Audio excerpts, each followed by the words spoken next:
Hello students, आज हम worker के विषय में डिस्कस करेंगे। जो फैक्ट्री में जो वर्कर होते हैं,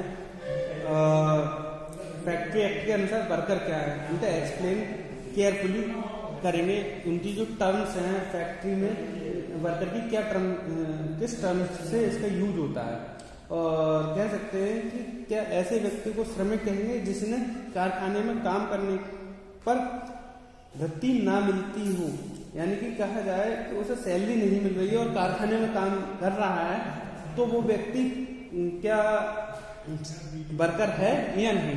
इन दोनों टॉपिक को विशेष रूप से देखेंगे। तो हम सबसे पहले कारखाना एक्ट में मजदूर है क्या उसके बारे में जानने का प्रयास करेंगे। तो पहले मैं साधारण शब्दों में बता दूं कि श्रमिक होता क्या है।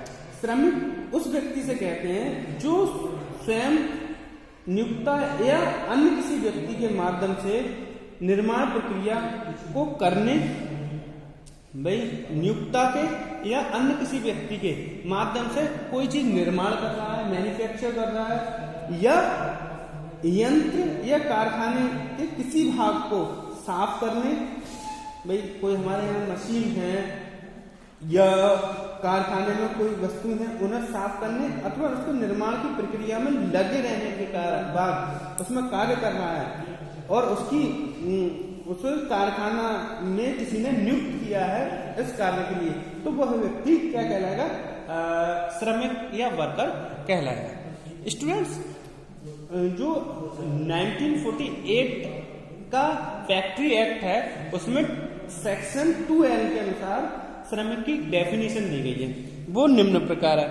श्रमिक से आशय ऐसे व्यक्ति से है जो प्रत्यक्ष रूप से या किसी एजेंसी के माध्यम से नियुक्त किया जाता है।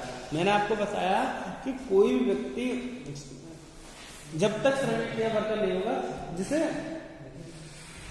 कहा जाए ऐसे व्यक्ति से है जो प्रत्यक्ष रूप से या किसी एजेंसी के माध्यम से नियुक्त किया जाता है, उसे हम क्या कहते हैं, वर्कर। ठीक है, जिसे मजदूरी अथवा बिना मजदूरी के नियुक्त किया जा सकता है। इसमें क्या है, हम किसी व्यक्ति को मजदूरी के आधार पर नियुक्त कर सकते हैं कि तुम्हें इतने रुपए मजदूरी मिलेगी, या बिना मजदूरी के आधार पर भी नियुक्त कर सकते हैं। हम उसे फैसिलिटी दे देंगे कि तुम्हें खाना पीना रहना सोना, अगर तुम्हारे कोई बीमारी है तो उसका इलाज हम फ्री में कराएंगे और तुम्हें घर देंगे, तुम्हारे बच्चों को पढ़ाएंगे। तो इस टर्म से भी, यानी सुविधाओं पर भी किसी व्यक्ति को नियुक्त किया जा सकता है, तथा इसकी नियुक्ति ऐसे कार्य के लिए हुई हो जो कारखाना में निर्माण प्रक्रिया, कारखाना में कोई निर्माण प्रक्रिया हो रही है उसमें, अथवा निर्माण प्रक्रिया में काम आने वाले यंत्र, कोई वस्तु का प्रोडक्शन हो रहा है उसमें कोई काम आने वाले जो मशीन है या भवन है उनकी साफ सफाई करने, सफाई से संबंधित हो, या निर्माण प्रक्रिया के किए जाने वाले किसी कार्य से संबंधित हो, या निर्माण से संबंधित कोई भी कार्य कर रहे हैं हम, वस्तु का जो मैन्युफैक्चरिंग हो रहा है उससे कोई भी संबंध हो उसमें, किंतु इसमें भारतीय संघ की सशस्त्र सेनाओं के किसी भी सदस्य को शामिल नहीं किया जा सकता। एक फैक्ट्री के श्रमिक में उसे शामिल नहीं किया जा सकता। अब हम बात करते हैं, हमारे अकॉर्डिंग हम ये डेफिनेशन समझ में आ गई होगी आपको क्या है इसकी पूरी डेफिनेशन। ये 2L के अनुसार हो गई कंपनी एक्ट। ठीक, इस तरीके से कार्य करेंगे। अब आप बात करते हैं कैरेक्टरिस्टिक ऑफ वर्कर, श्रमिकों की विशेषताएं। श्रमिकों की क्या विशेषता है ये हम देख लेते हैं। केवल 7 विशेषताएं हैं, 7 विशेषताएं, उनके बारे में हम जानने का प्रयास करेंगे। तो हम सबसे पहले हम देख लेते हैं कि श्रमिकों की नियुक्ति आवश्यक हो। श्रमिकों की नियुक्ति आवश्यक होनी चाहिए, चाहे वो किसी एजेंसी के थ्रू हो फैक्ट्री में, या फैक्ट्री में किसी मैनेजर द्वारा या फैक्ट्री के मालिक द्वारा श्रमिकों को नियुक्त किया गया हो तो वही व्यक्ति कंपनी में वर्कर के रूप में कार्य कर सकता है और वही वर्कर माना जाएगा। क्लियर। अब कह सकते हैं हम श्रमिकों की नियुक्ति आवश्यक होनी चाहिए।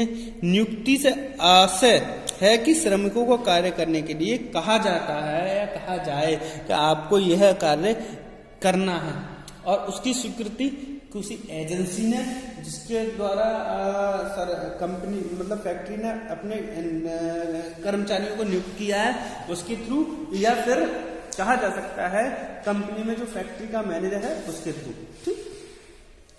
नेक्स्ट हम देखते हैं प्रत्यक्ष अथवा एजेंसी द्वारा नियुक्ति। मैंने आपको बताया भाई हम नियुक्ति कौन कर सकता है, या तो फैक्ट्री का मालिक कर सकता है या फैक्ट्री का मैनेजर, या फैक्ट्री के मालिक या मैनेजर को इतना टाइम ही नहीं है कि वो कर्मचारियों को नियुक्त कर सके, तो वो क्या करेगा, वह अपने एजेंसी नियुक्त कर देगा। उस एजेंसी के थ्रू वो अपने कर्मचारियों को नियुक्त करेगा।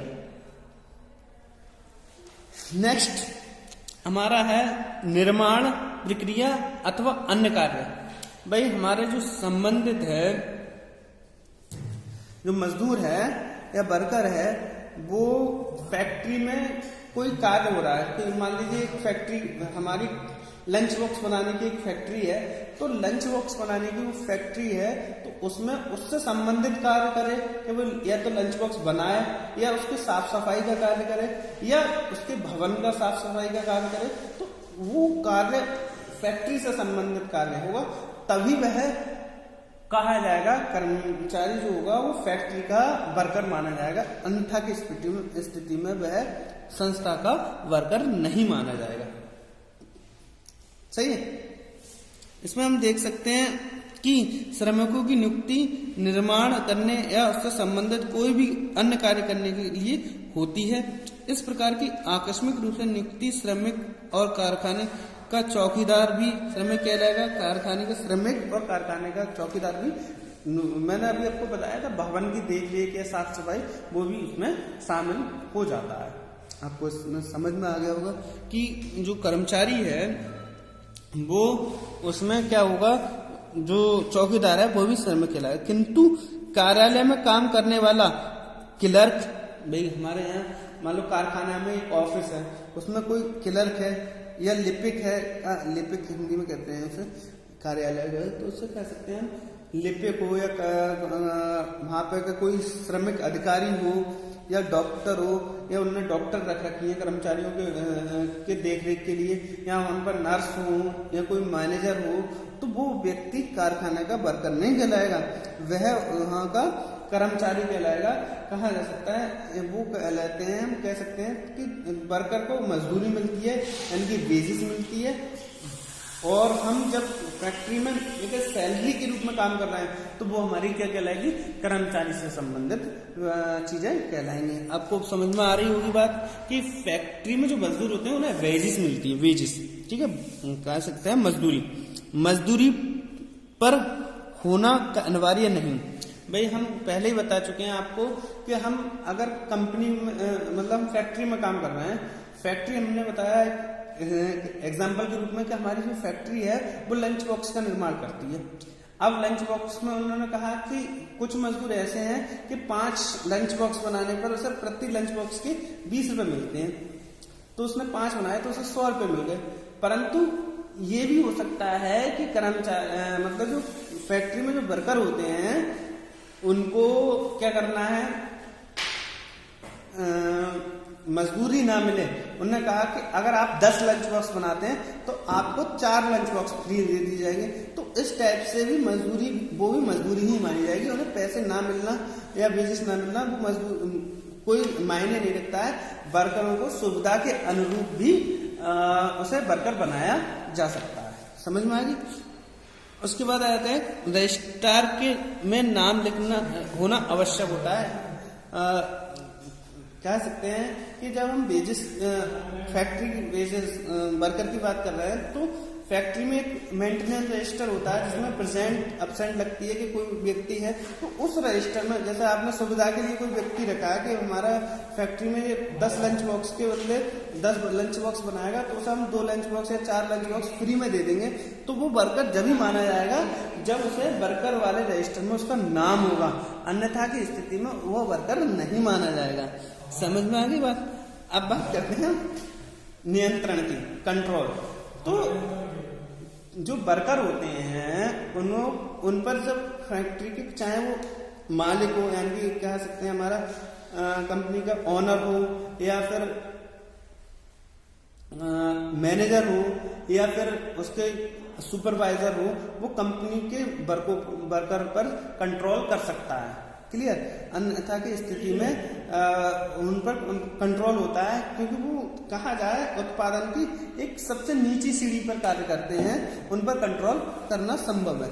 अब हम बात करते हैं 1976 में किए गए संशोधन। मैंने आपको बताया है कि 1976 में कुछ मुख्य संशोधन हुए थे, जिसमें से कह सकते हैं कि जो मजदूरी के घंटे थे उन्हें कम किया गया था।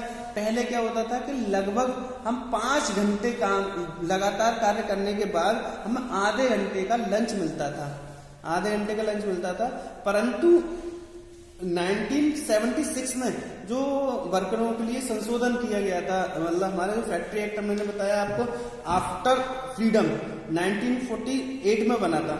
हम कहेंगे जो कहा जाए कारखाना अधिनियम जो बना था वो कब बना था? 1948 में। 1948 में जब कारखाना अधिनियम बना था तो उसमें बहुत सारी कमियां थी, उनके सुधार के लिए इसमें 1954 में 1976 में जो चेंज हुआ, टाइमिंग को लेकर जो चेंज हुआ कि हम शाम को जब हम उसमें क्या हुआ कि टाइमिंग में अंतर आया कि 5 घंटे करने के बाद जो आधा घंटे का लंच हुआ करता था या आधे घंटे का छूट मिलती थी उसे बढ़ा दिया गया, टाइमिंग बढ़ा दी गई, और शाम के लिए टी या ब्रेकफास्ट की व्यवस्था, टी की व्यवस्था की गई। ब्रेकफास्ट कुछ मेन कंपनियों में सुबह के लिए ब्रेकफास्ट की व्यवस्था है, मगर 1976 में शाम की टी की व्यवस्था की गई कि 15 मिनट का लंच हो सकता है। Thank you very much.